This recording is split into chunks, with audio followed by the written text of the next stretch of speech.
En México, entre los años 1940 y 1970, comenzó el proceso de industrialización del país, permitiendo así que la economía se elevara como consecuencia de la Segunda Guerra Mundial, ya que ante este conflicto se vieron afectados los sectores como la industria, agricultura, ciencia, economía mundial, debido a que tuvieron que ser modificados a la causa del momento, la guerra. México mantuvo una postura neutral y pacífica hasta que en mayo de 1942 fueron hundidos por Alemania los barcos petroleros Potrero del Llano y Faja de Oro, declarando la guerra y mandando al Escuadrón 201 a combatir al lado de los aliados, razón por la que fue obligatorio el servicio militar. Para diciembre de 1940, en México, la silla presidencial estaba ocupada por el general Manuel Ávila Camacho, el presidente educado, quien fue el último presidente militar. Durante el gobierno cardenista, se fundó el Instituto Politécnico Nacional, debido a la preocupación del gobierno por el trabajo y la técnica. Asimismo, fueron impulsadas las escuelas agrícolas y tecnológicas. Además, se crearon institutos como el de Antropología e Historia, mientras que en su último año, Cárdenas incrementó el presupuesto educativo, dejándolo en el 16.5%. Como anteriormente se mencionó, aquellos eran tiempos de guerra, lo cual impulsó la economía del país a través de la industria, creciendo un 38% debido a la escasez de algunos productos manufacturados en los países de guerra, por lo que se transformó el país de nación agrícola a país industrial, comenzando el proceso de industrialización conocida como sustitución de importaciones, es decir, la sustitución de artículos de procedencia extranjera por otros fabricados en México. Sin embargo, este proceso de industrialización no fue suficiente para que se considerara a México como un país desarrollado. Dado comienzo a la urbanización del país, donde la política educativa dio más énfasis a la instrucción de la industria, la enseñanza técnica y a la superior, dejando en segundo plano la educación rural. Ahora se imponía el ideal industrial. La salvación de México a partir de esta década se haría descansar en la industria. No importaba que ésta fuese nacional o extranjera. Además, la situación no solo era favorable para la clase alta y para los extranjeros que comenzaron a intervenir y a hacerse propietarios de empresas en México. Y también había un gran problema, pues más de la mitad de la población era analfabeta. Los intereses de la nación ya no eran en función del campo, dejando de lado el proyecto rural, que no logró desarrollar el país. Ahora estaba la producción industrial, la que lograría el desarrollo y avance de México. A través de la educación se pretendía llegar a una estabilidad y unificación nacional. Se reformularon los planes de estudio en la educación primaria de toda la República. El ideal era que se impartiera la misma educación tanto en las comunidades rurales como en las urbanas. Para ello se implementó la misma enseñanza en todo el país y con ello se establecieron los mismos planes de estudio, así como los mismos métodos de enseñanza para que se diera tal unificación. Los programas de educación estaban formados por asignatura y materia, y este plan estuvo en vigor durante 17 años. En 1941 fueron eliminadas las escuelas regionales campesinas y se crearon las escuelas normales rurales y las escuelas prácticas de agricultura, generando con ello las herramientas necesarias para trabajar en la agricultura, ganadería y otros servicios rurales. De acuerdo con lo que menciona Vidales, Pérez, Cordero y Flores 2006, además se les daba capacitación técnica a los campesinos cultos, a los alumnos mejores dotados los preparaban para los estudios superiores de la agricultura. La escuela rural se puso al servicio de toda la comunidad. Lo que les enseñaba era distinto a lo impartido en las escuelas de otros estados, ya que en las escuelas rurales se enseñaba a mejorar el cultivo de la tierra, aprovechar los recursos de la zona, se fomentaba la vida, salud, higiénica, cívica y cultural de los habitantes. La finalidad que tenía la enseñanza en México era preparar adecuadamente a niños, adolescentes y jóvenes para afrontar con valor y decisión los problemas sociales de la posguerra y las carencias que había en el país. Con el fin de la Segunda Guerra Mundial, se produjeron cambios en el interior del país como resultados de la reconversión de las economías centrales que reasumirían las funciones de tiempos de paz. Económicamente, hubo preferencia gubernamental hacia los principales intereses económicos, así como por las ciudades e industrias, quedando atrás la idea de un país agrario. La modernización de México se midió en función de la multiplicación de fábricas, técnicas y obreros. Una de las maneras para favorecer la industrialización fue a través de la regulación de los precios de los alimentos en las ciudades. Sin embargo, en los años 40, los alimentos más consumidos eran los frijoles y las tortillas, los cuales aportaban el 77% de la energía en niños y adultos. La dieta en general era pobre y poco variada, alta en carbohidratos con el 69% de total de energía y baja en grasas con el 11.1% del total de energía, con un consumo bajo de frutas y verduras. El consumo de proteínas era deficiente en calidad debido a que el mayor aporte de este nutrimento provenía de alimentos de origen vegetal. Como consecuencia, la concentración de la población se fijó en un pequeño espacio del país, por lo que resultó más fácil modernizar los servicios públicos, como alumbrado, agua potable, alcantarillado, transporte, educación y salud. 3 áreas urbanas fueron las más beneficiadas con este proceso. La primera, la zona metropolitana de la Ciudad de México, la segunda, Monterrey, y en tercer lugar, Guadalajara. Hubo una reorganización económica del país, ascendiendo el norte y descendiendo regiones como Hidalgo, Puebla y Yucatán, siendo que anteriormente estas habían sido ricas.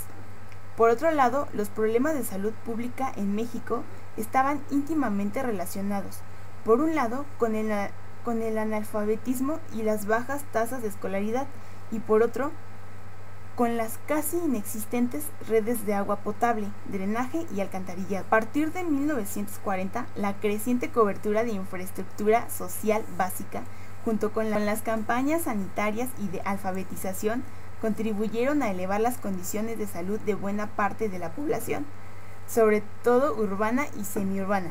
Sin embargo, la población se triplicó. El aumento era reflejo de la disminución de la mortalidad infantil, lo que se reflejó en la notable disminución de las enfermedades infecciosas y parasitarias. Gracias a esto, hubo un mejoramiento de los servicios de salud, agua potable, alcantarillado, las campañas de vacunación y la aparición de la penicilina. Para el año de 1950, la transición epidemiológica de las 5 principales causas de muerte en México fueron: 1. Diarreas con 18%, 2. Neumonías con el 16%, 3. Enfermedades de la primera infancia con 6%, 4. Accidentes y violencias con 7% y 5. Paludismo con el 5%. Mientras que para el año de 1999, las 5 principales causas de muerte en México fueron enfermedades del corazón 17%, cáncer 13%, diabetes 11%, accidentes 8%, cirrosis 6%. Como los mejores salarios y servicios públicos se encontraban en la ciudad, hubo grandes movilizaciones del campo hacia la capital. Por tanto, se centró el avance político ante la centralización. Los poderes de la Unión como el legislativo y judicial se vieron debilitados. Los salarios aumentaron, pero solo para una minoría, principalmente los trabajadores de las grandes ciudades y las principales ramas de la industria, mismos que se veían beneficiados por los servicios como el IMSS y la educación pública. Entonces no era de extrañar que hijos de obreros pudieran asistir a la universidad y fueran profesionistas, así como que tuvieran casa propia, seguridad social y fondos de jubilación. De igual forma, eran beneficiarios los burócratas federales. Al trasladarse las fuentes de trabajo a la ciudad, tuvo como consecuencia la migración de las personas del campo del Distrito Federal, aumentando considerablemente la población, surgiendo así nuevas problemáticas como la falta de viviendas. Las alternativas que se buscaron fueron las vecindades, que eran viviendas más comunes y accesibles para la mayoría de la población, pero estas representaban problemas y se les calificó como imágenes de retraso. Para un país que se encontraba en vías de crecimiento, eran insalubres e inseguras. Se encontraron 3 dificultades en insalubridad, hacinamiento y delincuencia, pero en su lugar se forjó una imagen negativa para desviar así la atención del verdadero problema, la desigualdad social, centrándose en un problema arquitectónico. La mayoría de las personas que llegaban a las grandes ciudades no siempre podían ocupar un trabajo industrial, sino que la mayoría de veces trabajaban en empleos terciarios o temporales, apartándose especialmente la ciudad hacia el norte, mientras que en el oriente se establecieron las clases más desprotegidas y al sur y poniente se establecieron las clases más acomodadas. En la década de 1940 eran muy numerosas las vecindades y en todas existía el problema del hacinamiento, acumulación. Los servidores eran compartidos, debido a que las personas no podían pagar rentas muy altas y tenían que adaptarse a un estilo de vida, por lo que se documentaron casos en los que un baño debía ser compartido entre 60 o más habitantes. Una de las consecuencias de dicha aglomeración fue la criminalidad y el perjuicio del peso del espacio sobre la conducta humana, los delincuentes que se generaban en las vecindades. Los anteriores factores generaron el surgimiento de otros sectores económicos y arquitectónicos, ya que al ser una ciudad en constante expansión y al ser la sede de los poderes políticos y del proyecto de industrialización, la ciudad recibía fuertes sumas de inversión. Arquitectos y economistas calificaron negativamente el espacio ocupado por los habitantes. Les resultaba increíble que pudieran vivir en vecindades y tal es el caso de una familia que ganaba lo suficiente para rentar otro lugar, pero no lo hacía, por lo que era más fácil explicar que la gente se había acostumbrado a vivir así, como consecuencia de un alto grado de incultura originada por la falta de educación, ya que para salir de la vecindad resultaba en desapechar las rentas congeladas, alejarse de su lugar de trabajo, correr el riesgo de conseguir un lugar alejado de la ciudad. Otra de las situaciones que afectaban el país eran las enfermedades mentales y los problemas de la conducta, ya que no apartar a estas personas del resto de la población podría significar un tropiezo en el proyecto de Estado.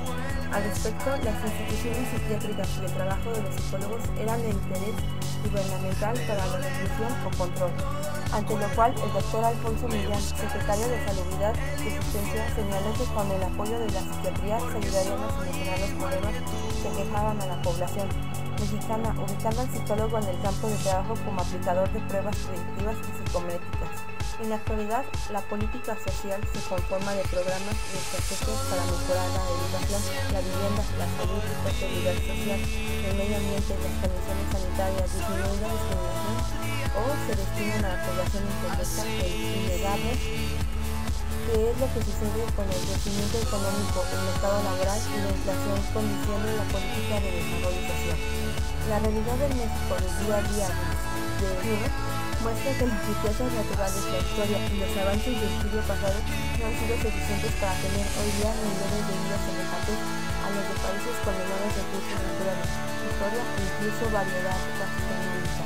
De acuerdo con cifras oficiales, en 2010, el 46.2% de las personas vivían en pobreza, el 10% de las familias más ricas recibían un ingreso promedio 25.2 veces mayor que el de las familias más pobres y el nivel de vida promedio. Hoy en día, la familia mexicana promedio tiene un ingreso total de aproximadamente 11.535 pesos al mes. Sin embargo, a partir de 1980, la evolución del nivel de vida fue bastante mala, ya que ha quedado prácticamente intacto en más de 20 años y México, por tanto, está sin duda rezagado.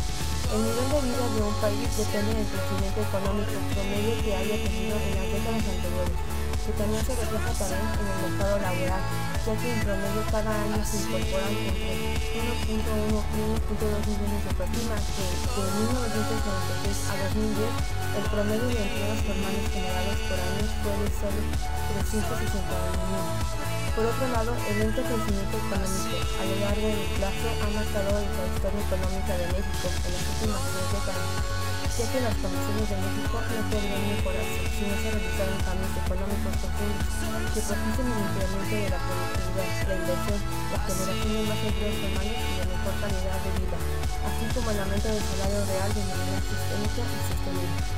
México se destaca desafortunadamente por ser uno de los países más desiguales del mundo. El índice de Gini es una medida de desigualdad utilizada en comparaciones internacionales que puede tomar valores de 0, mínima desigualdad, y 1, máxima desigualdad.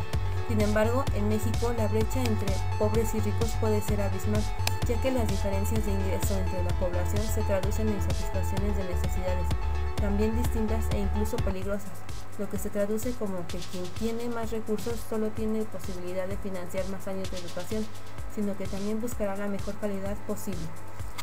La desigualdad también ha generado barreras para las mujeres más pobres, que se enfrentan a la discriminación y el comportamiento tradicional de los hogares, donde estas familias son las que tienen más hijos que las familias bien posicionadas, lo cual indica que la participación laboral es menor. Por tanto, con menores niveles de ingreso es menos factible poder pagar guarderías o servicios del hogar que permitan dedicar más tiempo al trabajo. Hoy en día se ha incrementado la condición de pobreza extrema, ya que la volatilidad de los precios de los alimentos ha afectado mucho más a los países importadores netos de alimentos, como es el caso de México.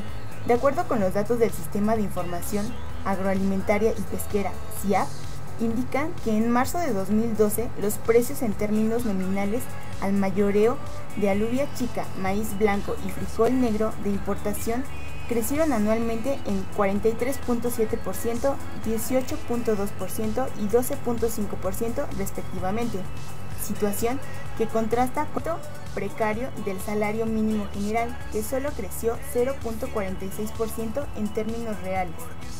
La balanza comercial de productos agrícolas y alimentos deficitaria de 2006 a 2011, los mayores incrementos en las importaciones han aumentado. Entre los productos básicos de mayor importación encontramos el arroz en un 85.1%, el trigo con 55%, el aceite de soya con 36%, la carne de cerdo con 36% y maíz en un 25.7%. Sin embargo, los 4 productos de mayor exportación en valor son cerveza de malta, jitomate fresco o refrigerado, aguacate y tequila, lo que ha traído como consecuencia que en los resultados de la Encuesta Nacional de Ingreso y Gasto de los Hogares de 2012 indiquen que el porcentaje del gasto destinado a la compra de los alimentos, bebidas y tabaco conforme al ingreso para las zonas urbanas es del 67%, mientras que para las zonas rurales el porcentaje es mayor, con un 69%. Por otro lado, los alimentos que aportan el mayor contenido energético en la dieta de los mexicanos por excelencia sigue siendo el maíz, seguido por el azúcar y 7 productos más que en conjunto aportan el 75.8% del suministro energético alimentario. Cabe destacar la escasa participación del frijol, alimento que en otros tiempos representaba un alimento fundamental en la dieta del mexicano. Si consideramos el crecimiento de los precios en productos como maíz, tortilla, huevo, carne de pollo, cerdo y la situación se complica en los sectores con mayor desigualdad social, ya que son los que más padecen por el incremento de precio en la canasta básica alimentaria, dificultando el abasto adecuado y generando deficiencia nutricional. En cuanto al hábito en el consumo alimentario, se encuentra que la aportación del suministro de energía alimentaria en alimentos como cereales y tubérculos, frijoles y frutas ha disminuido. Cabe destacar que el aporte energético de cereales y el frijol registraron los mayores descensos de 1970 a 1992. Por otro lado, los alimentos que tuvieron incremento en el aporte energético fueron los aceites y las grasas, huevo, cárnicos, leche y azúcares. En México se ha presentado en las últimas décadas un panorama de malnutrición en 2 vertientes. La primera, la desnutrición, y la segunda, la obesidad.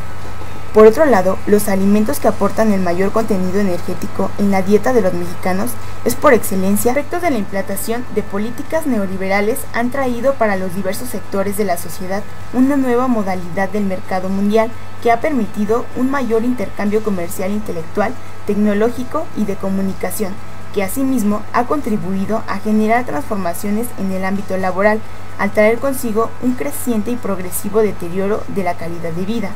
Por ello, en nuestro país, la epidemiología ha cambiado debido a diversos factores como la alimentación, el estrés, la densidad poblacional en zonas urbanas, el sedentarismo, entre otros. Estos factores, aunados a los avances en las ciencias de la salud, han generado como consecuencia principal cambios epidemiológicos en el último siglo. Como resultado, los problemas de salud que se presentan con mayor frecuencia son diabetes mellitus tipo 2, hipertensión arterial sistémica, artritis reumatoide, obesidad, sobrepeso, crónicas respiratorias como EPOC, insuficiencia renal, cáncer, VIH, enfermedades del corazón como el bloqueo de las arterias coronarias o los vasos sanguíneos que provocan los infartos, que a la par han incrementado los padecimientos psicológicos y emocionales que actualmente son frecuentes en la población, como son el estrés, la depresión, la tristeza, la angustia, la ansiedad, el miedo, la ira, la frustración, entre otros. Durante el periodo de octubre de 2013 a septiembre de 2014, la Secretaría de Salud del Distrito Federal ha detectado 1.400.000 casos de padecimientos crónico-degenerativos, entre los cuales destaca la diabetes mellitus tipo 2. Pero, ¿qué es la diabetes? Citando la página web de Salud Pública, la diabetes es una alteración del metabolismo caracterizada por el aumento de los niveles de glucosa en la sangre, es decir, la hiperglucemia, causada por un defecto completo o no de la secreción o acción de una hormona. Esta es la insulina. La insulina se produce en unas formaciones especiales que se encuentran en el páncreas.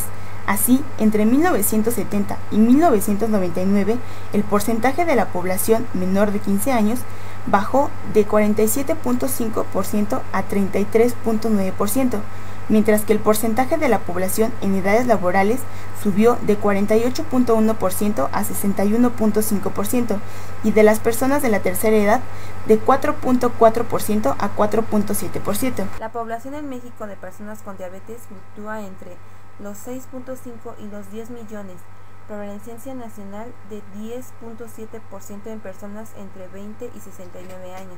Cada 100 muertes en México son provocadas por la diabetes. El grupo de edad con más muertes por diabetes se ubica entre 40 y los 55 años. En México, la edad promedio de las personas que murieron por diabetes en 2010 fue de 66.7 años, lo que sugiere una reducción de 10 años. Los estados con prevalecencias más altas son Distrito Federal, Nuevo León, Veracruz, Tamaulipas, Durango y San Luis Potosí. México ocupa actualmente el octavo lugar mundial en prevalecencia de diabetes. Por ello, las proyecciones de los especialistas internacionales refieren que para el año de 2025 México ocupará el sexto o séptimo lugar con 11.9 millones de mexicanos con diabetes. En cuanto a la mortalidad por diabetes, nuestro país ocupa el sexto lugar mundial, el tercer lugar en el continente americano. Desde el 2000, la diabetes es la principal causa de muerte en México, ocasionando el 17.2% de las muertes. Cada hora se diagnostican 38 nuevos casos de diabetes y cada 2 horas mueren 5 personas a causa de las complicaciones originadas por la diabetes. De acuerdo al informe sobre salud en las Américas 2012 de la Organización Panamericana de la Salud, en el 2009 la diabetes fue la causante de 78.121 muertes, tanto en hombres como en mujeres. Las tasas de mortalidad muestran una tendencia ascendente con más de 70.000 muertes y 400.000 casos nuevos anuales. Durante 2011, Morelos presenta el mayor número de casos nuevos de diabetes mellitus, 655 hombres y 746 mujeres por cada 100.000 personas de cada sexo. La medicina. La diabetes, más que una enfermedad, es un conjunto de enfermedades que se caracterizan por una insuficiencia acción de la insulina endógena, lo que suelen provocar hiperglucemia, alteraciones en los lípidos séricos y lesiones vasculares. Se distinguen por lo menos 2 enfermedades que parecen tener una naturaleza diferente, la diabetes tipo 1 y la diabetes tipo 2. Por otro lado, la diabetes desde una perspectiva psicológica es una enfermedad crónica, cuyo tratamiento requiere llevar una dieta rigurosa, automonitoreo de los niveles de glicemia 4 veces al día, ejercicio físico y medicamento, insulina o hipogliceminas orales, que también requieren un reajuste en el estilo de vida del paciente. Las actividades y hábitos que hasta el momento caracterizaban su vida cotidiana deben ser variadas en función de las demandas de la enfermedad. Desde la antropología, la investigadora Irma Herrera mencionó que el crecimiento en el número de enfermos de diabetes muestra que la sociedad mexicana posee costumbres y características que favorecen la aparición de este padecimiento, ya que desde este punto de vista es necesario reconocer la relación entre el devenir histórico y de la vida de las personas. pues los movimientos sociales, económicos y hasta los culturales definen diversos hábitos en las sociedades que se reflejan en su estado de salud físico. De este modo, se puede considerar que el cuerpo de una persona es un microcosmos que está en contacto con los macrocosmos, que su vida amorosa y emotiva influyen en su salud. Por lo tanto, el cuidado de lo externo tiene que ver con lo interno. Se trata de ver a un ser unificado en cuerpo, mente y espíritu, con lo que Herrera dice: la presencia de diabetes de la sociedad mexicana es contundente, por lo que me parece pertinente sugerir que podría generar un cambio a ese nivel como medida de prevención de ese padecimiento, el cual tiene sus orígenes precisamente en costumbres alimenticias y en esquemas de relación familiar o afectiva que la favorecen. Mientras que la pedagogía parte de un modelo de prevención a partir de la clasificación de Bell y enriquecida con elementos de la de Bloom, quedando como el proceso educativo de carácter pedagógico sustentado en la educación popular, realizado en la comunidad bajo la dirección de los profesionales de salud, encaminando a evitar la aparición y desarrollo de las enfermedades crónico no transmisibles, en especial la diabetes mellitus. Dichas explicaciones se quedan en un plano fragmentario, donde las formas de abordaje quedan abocadas estrictamente a su objeto de estudio, quedándose cortas ante una realidad que ha complejizado los procesos y padecimientos, donde la misma epistemología cartesiana significa no representar, descartar o solo quedar a nivel explicativo en sí mismo dichos procesos y padecimientos. Justificación. A lo largo de los años, el país ha sufrido cambios radicales que han traído como consecuencia la modificación constante de la forma de vivir de los mexicanos, acarreando consigo el desarrollo de enfermedades crónico-degenerativas, las cuales se han tratado de explicar y contrarrestar desde diversas disciplinas como la medicina, antropología, pedagogía y psicología. Sin embargo, hasta el momento no se han obtenido los resultados deseados, por lo que la psicología se ha dado a la tarea de investigar y tratar de responder a dichas problemáticas, proponiendo una nueva epistemología, la construcción social de lo corporal, desde la cual abordaremos esta investigación, ya que desde esta epistemología la relación de órgano-emoción será la piedra angular para el desarrollo de la construcción de lo histórico como posibilidad de conocimiento.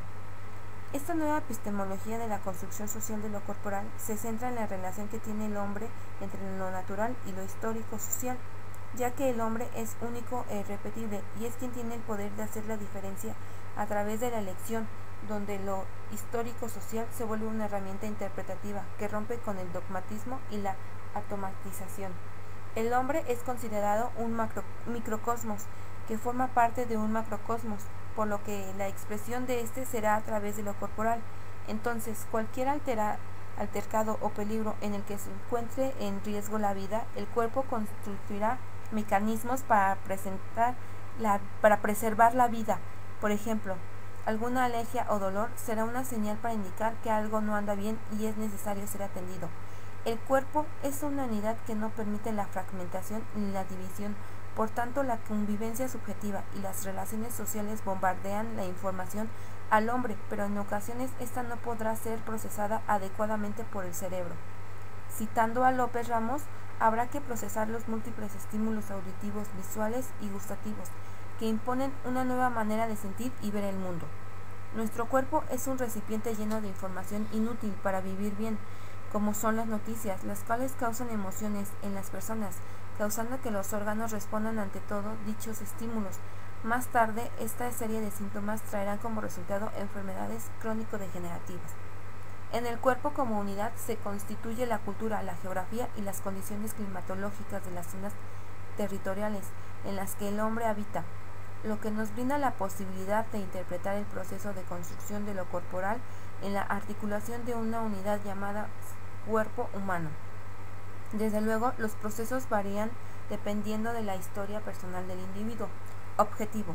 Lo que se constituye nos da pauta de cómo se elabora una vida en nuestro tiempo. Así, lo psicosomático también tiene su historia, su proceso de elaboración social, familiar, histórica y sobre todo en el espacio tenemos para poder elaborarlo, el cuerpo. Las crónico-degenerativas son una clara representación de la acumulación de una serie de síntomas arrojados por un cuerpo que se encontraba en peligro.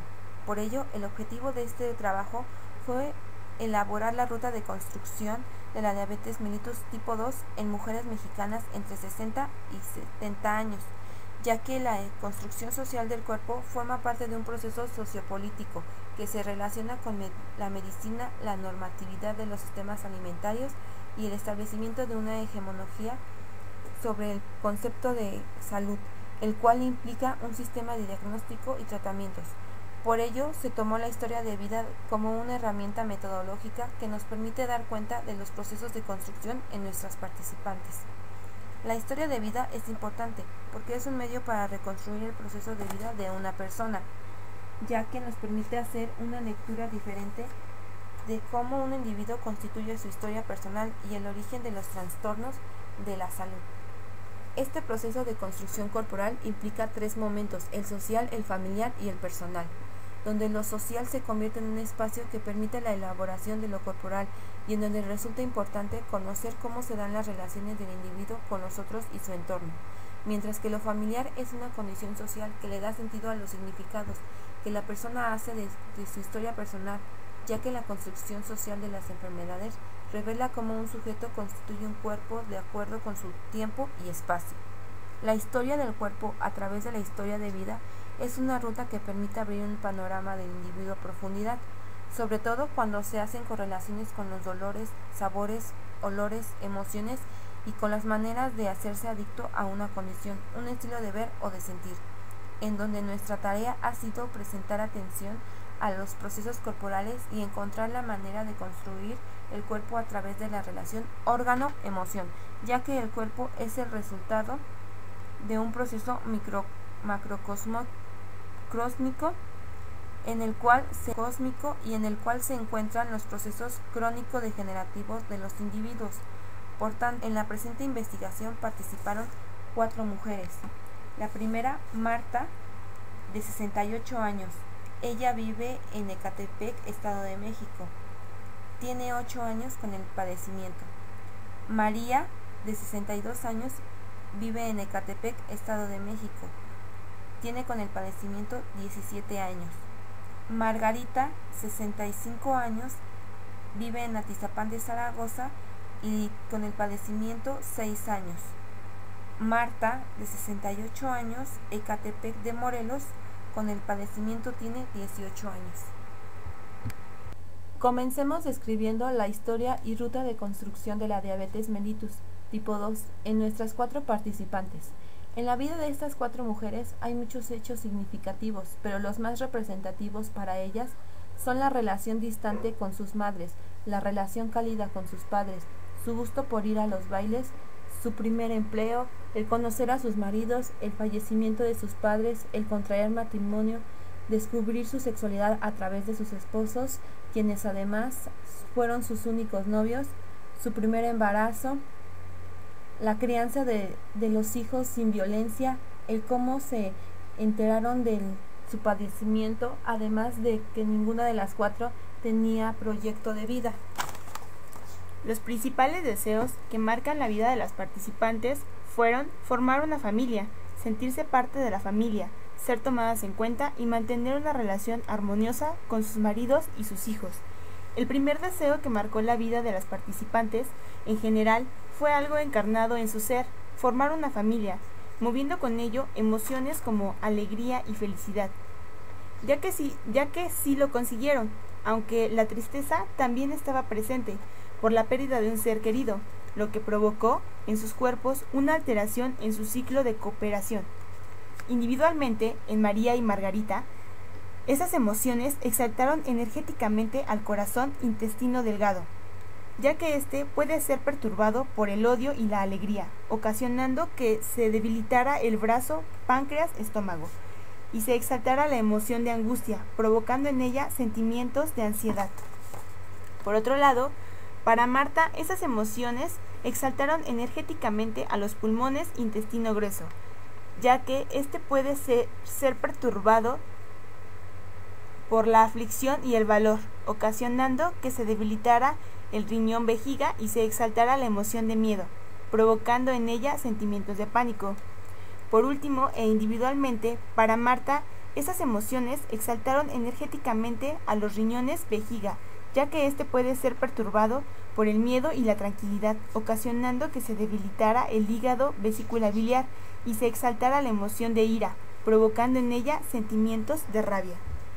Como seres, formamos parte de la sociedad y fungimos con un papel que siempre será juzgado, criticado o aplaudido, generándonos una serie de emociones, las cuales el cuerpo guardará y procesará a través de los órganos. Estos a su vez desarrollarán alguna enfermedad como manifestación de que se encuentran en riesgo, pero como el cuerpo es aquella unión de un todo, se verán afectados los órganos y las personas que lo rodean e interrelacionan.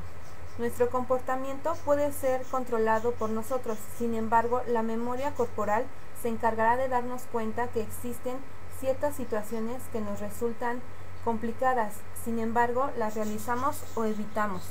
Las personas que nos rodean no son ajenas a dichas situaciones, debido a que forman parte de nuestra historia social, que a la vez es encarnada por nuestro cuerpo, microcosmos, haciéndonos formar parte de un todo, macrocosmos.